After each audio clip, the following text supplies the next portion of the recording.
मेरे आका ने कमोबेश 1450 साल पहले ये मसला सॉल्व कर दिया। हजरत सैयदना साद बिन अबू वक्कास रदी अल्लाह तआला अन्हु फरमाते हैं कि मैंने अर्ज की, या रसूल अल्लाह सल्लल्लाहु अलैहि वसल्लम, सबसे ज्यादा मुसीबतें किन लोगों पर? गली मुका दी ना, पंजाबी में कहते हैं ना, गाली बात ही खत्म कर दी।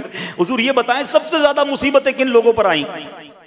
प्यारे आका ने फरमाया अंबिया पर। अल्लाह अकबर, अल्लाह के सबसे करीब तो अंबिया है ना, अंबिया पर, फिर उन लोगों के बाद जो लोग बेहतर हैं, फिर उनके बाद जो बेहतर हैं। सुनो अब अगला जुमला, बंदे को अपनी दीनदारी के एतबार से मुसीबत में मुब्तला किया जाता है। अगर वो दीन में सख्त होता है उसकी आजमाइश भी सख्त होती है, अगर वो दीन में कमजोर होता है तो अल्लाह अज़्ज़ व जल उसकी दीनदारी के मुताबिक उसे आजमाता है। बंदा मुसीबत में मुब्तला होता रहता है यहां तक कि उसके दुनिया में ही उसके सारे गुनाह बख्श दिए जाते हैं।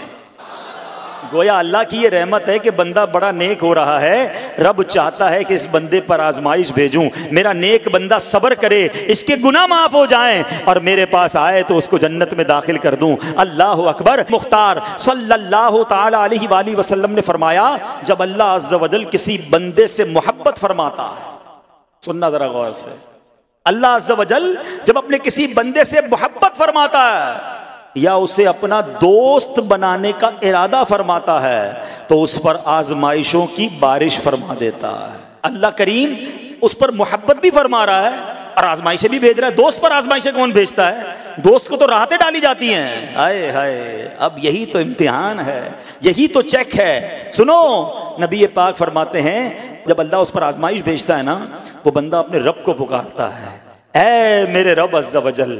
तो अल्लाह फरमाता है, मेरे बंदे तू जो कुछ मुझसे मांगेगा मैं तुझे अता फरमाऊंगा, तू तो जल्द ही तुझे दे दूंगा और इसे तेरी आखिरत के लिए ज़ख़ीरा कर दूंगा। सुबहान अल्लाह। यानी अल्लाह वालों को आजमाया जाता है, उनके दर्जात बुलंद किए जाते हैं, उनके गुनाह मुआफ़ किए जाते हैं। तो ऐ मेरे प्यारे इस्लामी भाइयों, कभी भी ये ज़हन में ख्याल मत लाना कि यार मैं दीन में करीब आ रहा हूँ, मेरी आजमाइशें बढ़ रही हैं। समझ लो इम्तिहान शुरू हो गया है, टेस्ट शुरू हो गया है। अब इस टेस्ट में मुझे कामयाब होना है और अल्लाह के मजीद करीब जाना है। जिंदगी में जो गुनाह हो गए हैं ये मेरे गुनाहों का इंशाअल्लाह कफ़ारा बन जाएगा, मेरे दर्जात की बुलंदी का सबब बन जाएगा।